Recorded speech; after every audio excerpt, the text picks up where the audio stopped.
Bom dia com Jesus fica melhor. Vamos meditar hoje em Eclesiastes 3, de 1 a 8. Lendo, título: Tempo para tudo. Tudo tem o seu tempo determinado e há tempo para todo propósito debaixo do céu. Há tempo de nascer, tempo de morrer, tempo de plantar, tempo de arrancar o que se plantou. Tempo de matar, tempo de curar, tempo de derribar, tempo de edificar. Tempo de chorar, tempo de rir, tempo de prantear, tempo de saltar de alegria. Tempo de espalhar pedras, tempo de ajuntar pedras. Tempo de abraçar, tempo de afastar-se de abraçar. Tempo de buscar, tempo de perder. Tempo de guardar fora, de guardar, tempo de deitar fora. Tempo de rasgar, tempo de coser, tempo de estar calado, tempo de falar. Tempo de amar, tempo de aborrecer. Tempo de guerra, tempo de paz. Glória a Deus. Eu gosto muito de Eclesiastes e Provérbios, né? Foram escritos por Salomão, o homem mais sábio nessa terra, né? E aqui eu não sei porque a gente fica desesperado com o tempo ruim, com o tempo difícil, né? Aqui tá claro, tudo tem seu tempo e há um propósito para toda coisa, para tudo que acontece debaixo do céu, na terra. Aí e tem uma palavra que eu não lembro agora onde está, que diz que Deus fez o dia bom e o dia difícil também. E que a gente tem que o quê? Buscar de Deus sabedoria. Porque a palavra diz que o sábio conhece o tempo e o modo certo de fazer as coisas. Então eu acho bem interessante, principalmente para mim, esse versículo aqui 7, a parte B, tempo de estar calado, tempo de falar. E como é que eu vou saber a hora certa? Buscando de Deus. Ele criou, nos criou, e a Bíblia é o manual. Eu sempre falo, a Bíblia é o manual. Então, quanto mais eu busco a Deus, quanto mais eu leio a palavra de Deus, mais eu entendo, porque esses dois livros, Provérbios e Eclesiastes, é cheio de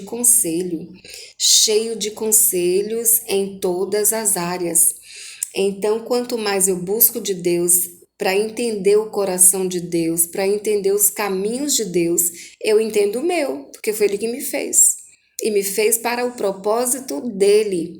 Eu não nasci por nascer, você não nasceu por nascer, um acaso, não. Foi um propósito. Está escrito dele, por ele, para ele, são todas as coisas. Então eu não nasci, depois surgiu disse nasceu, o que será que eu vou fazer com ela? Não. Primeiro ele pensou em algo, ele planejou algo, e aí ele vai ser disse. Porque quando a gente vê alguns homens, né, Deus diz que separou desde o ventre para um propósito. Sansão, o povo estava em guerra, né? E Deus faz o quê?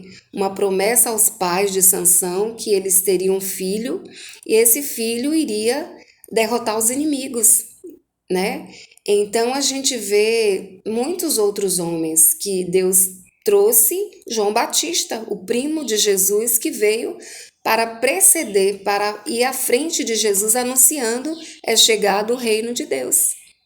Né? Então, muitos homens, a Bíblia mostra, não fala de todos, né? Na verdade, a Bíblia diz que se tudo que Jesus fez, tudo que se fosse contado, escrito, não caberia livros no mundo. No mundo, imagine.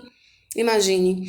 Então, tudo que ele escreveu foi com propósito, tudo que está aqui é com propósito, é para nos ensinar, é para também nos corrigir, nos direcionar.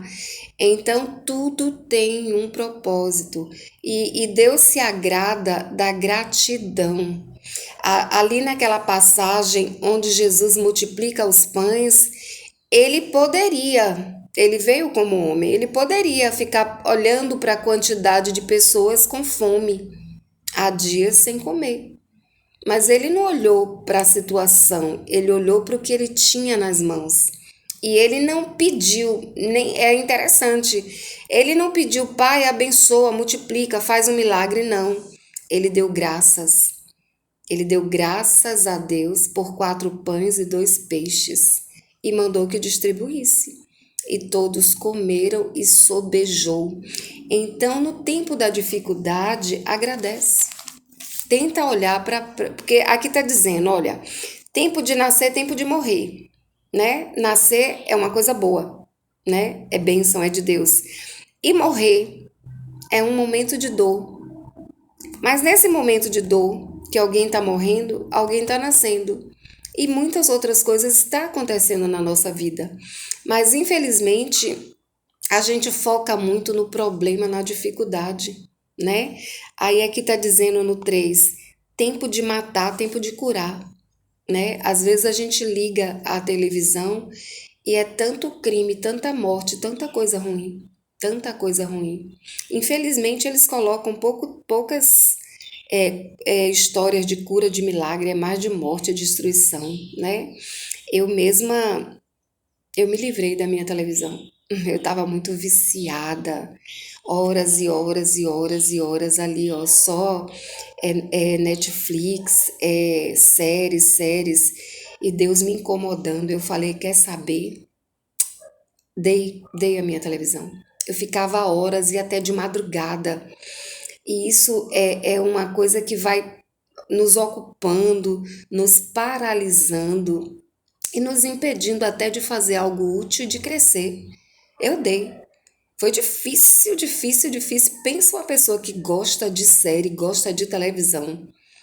Mas eu decidi na minha vida não permitir nada entre eu e Deus, não permitir nada que fique no meu caminho e me deixe empatada, me acumule às vezes eu ficava entre o trabalho e a televisão em uma série. E série, então, vou te contar, antes era novela que prendia, porque aquela última cena é super interessante para dar aquele gostinho de ansiedade de querer ver o restante. E agora que não precisa esperar para ver, né? Você vai avançando, avançando e assiste, assiste. E eu cansei de ir até altas horas da madrugada. Já atrasei meu trabalho por causa de série. Então tem muita coisa que é para nos parar, nos paralisar, nos prender e nos fazer retroceder. Então eu dei. E eu entendo que depois disso não foi fácil, mas é decisão. Tudo é uma escolha, é uma decisão. E criança ainda eu aprendi que a gente aprende, se não pratica, não adianta, perda de tempo. Ou pratica ou não tem nenhum benefício esse conhecimento, né? E desde criança eu tenho isso em mente. Se eu aprendi algo, eu tenho que me esforçar para praticar, senão não adianta nada. E a palavra diz o quê? Aquele que ouve e não pratica é semelhante a um tolo que constrói a sua casa sobre a terra. Vai cair, vai derrubar. Então eu perdia muito tempo com coisas que não me levam a lugar nenhum. Distrai muito. Distrai muito e tem muita coisa interessante, muita coisa boa. Mas só que você acaba focando em coisas que não vai te levar para lugar nenhum. Os artistas que nem me conhecem devem estar muito financeiramente melhor de vida do que eu. E eu muitas vezes atrasando até meu trabalho para estar ali, ó, acompanhando uma série atrás da outra, uma série atrás da outra. Ilusão, por ilusão, né? Então, eu pedi a Deus e orei, tentei, né, com a televisão em casa, me controlar. E dizia várias vezes, não, só vou assistir uma hora. Assistia um dia, no outro dia 3 horas, 4 horas, 5 horas, às vezes 8 horas seguidas de televisão, de série. E aí eu fazia um propósito, vou ficar uma semana sem assistir, vou ficar um mês sem assistir, e quando eu voltava era pior. Eu falei, ó, quer saber de uma coisa? Sai da minha vida, sai da minha casa. E saiu. E hoje eu faço muito mais coisas provetosas. Eu decidi ler, eu decidi estudar, eu decidi até gravar aqui, ó, uma palavra, né? Tem quem queira ouvir, tem quem precise ouvir. E é bênção, né? A gente tem que propagar o nome de Jesus, a palavra de Deus. Foi o que Jesus disse: me é dada toda a autoridade nos céus e na terra e de pregar o evangelho. E ensinar tudo que você nos ensinado. Eu estou aqui pregando o evangelho, fazendo o que ele me mandou fazer, né? Falar a palavra. Então, às vezes a gente usa o nosso tempo de forma errada, a gente perde tempo, e tempo é uma coisa, dizem que o tempo é dinheiro, mas não é dinheiro. Porque tempo é muito mais valioso, tempo não volta, dinheiro você recupera. Você perdeu um dinheiro, você pode recuperar. Mas tempo não, passou, acabou. E se você não aproveita o seu tempo, você perde tempo e você não vai poder voltar atrás. E você desperdiçou algo precioso que Deus lhe permitiu, porque o tempo vem de Deus. Ele tem o controle do tempo. E ele nos dá 24 horas. Às vezes a gente está atribulado, sem saber o que fazer, cheio de coisas para fazer, porque em algum momento a gente jogou o tempo, desperdiçou essa joia preciosa com coisas que não têm propósito, não têm serventia. E aí eu gosto muito de meditar. Há tempo para tudo, mas o tempo Deus me deu. E eu sou responsável pelo tempo que eu tenho a cada dia, a cada manhã. E se eu invisto esse tempo que Deus me dá de forma correta, de forma inteligente, eu vou colher esses frutos. Porque tudo que a gente investe tempo, seja lá no que for, a gente recebe, porque tudo é semente. E tudo que a gente planta, a gente colhe. E que Deus nos dê sabedoria para administrar o nosso tempo e esse privilégio que muitas pessoas gostariam de estar aqui hoje e não estão. E a gente viu aquela pandemia, quantas pessoas foram ceifadas. E a cada instante, quantas estão sendo, em alguns lugares, guerra, pessoas perdendo a vida nesse tempo. Tempo de morrer, tempo de nascer, tempo de plantar, tempo de arrancar o que se plantou.